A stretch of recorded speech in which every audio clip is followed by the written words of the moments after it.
Hello, I'm going to do one more example for looking at internal forces by method of section or cutting the beam at a certain point. The next lecture we'll be talking about shear moment diagrams where we can analyze the shear and the moment at any part of the beam, and we could do that graphically. But for right now we are looking for the internal forces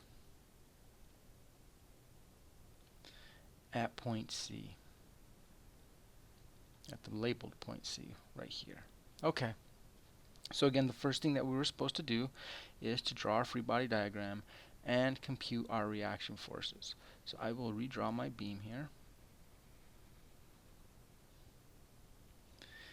And I have By, and I have Bx, and I have Ay here, and my point C.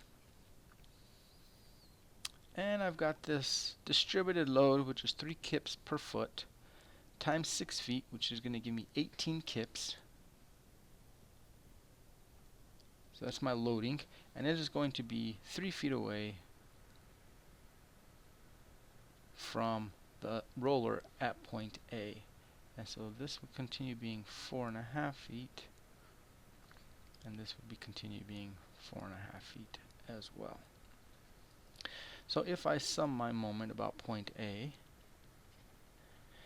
if I were you, I would go ahead and pause the video, solve for your reaction forces, and then come back to see if you get the correct answer.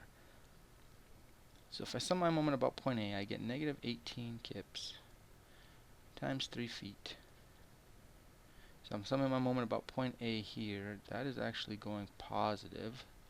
18 kips times 3 feet. By is actually going also positive, and that's going to be times 9 feet. That's going to equal 0. So if we say that the By is going to equal negative 6 kips. So this By is actually going down 6 kips. And that makes sense. I mean, if you're pushing down here, you have this roller here. This pin is actually going to be holding it from flying up. Okay. So if I sum my forces in the Y then, is equal to 0. I get the Ay minus 18 kips minus 6 kips is all equal to 0. Ay then is equal to 24 kips. So it's actually holding 24 kips going up. Okay. So now I'm going to analyze the beam and analyze the internal forces at point C.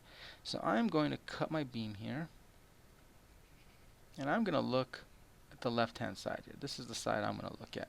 So I'm going to go ahead and redraw my free body diagram for that section. And and we didn't solve for this, but we know that Bx was 0. We know that By, we calculated that to be 6 kips, and I'm actually going to draw that the correct way. 6 kips going down. That was By. And I'm going to go ahead and draw my shear. Now my shear is going at C is going up in order to rotate this clockwise. That is giving me a positive shear. If it came out negative, it's going to be a negative shear is what my answer is going to be. So this is also 0, my normal. And then I have my moment about point C, and I'm also drawing that in a positive direction.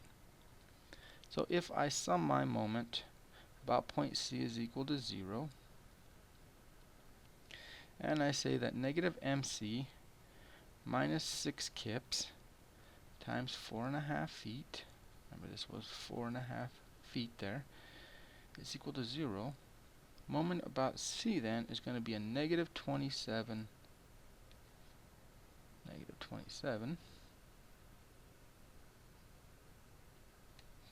kip feet. And if I sum my forces in the Y is equal to 0, I get my shear, which I'm showing positive, minus my 6 kips is equal to 0. My shear is 6 kips. So I have found my, and then we would know that the normal is 0 as well. So pretty simple, simple beams, finding the internal forces at point C. The next lecture, module 7.2, we'll be looking at analyzing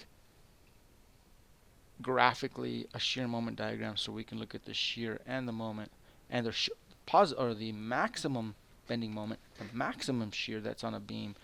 Could you imagine having to do this process every centimeter in order to find where the maximum is? So we can do that graphically, and that'll be on our next video. Thank you for listening.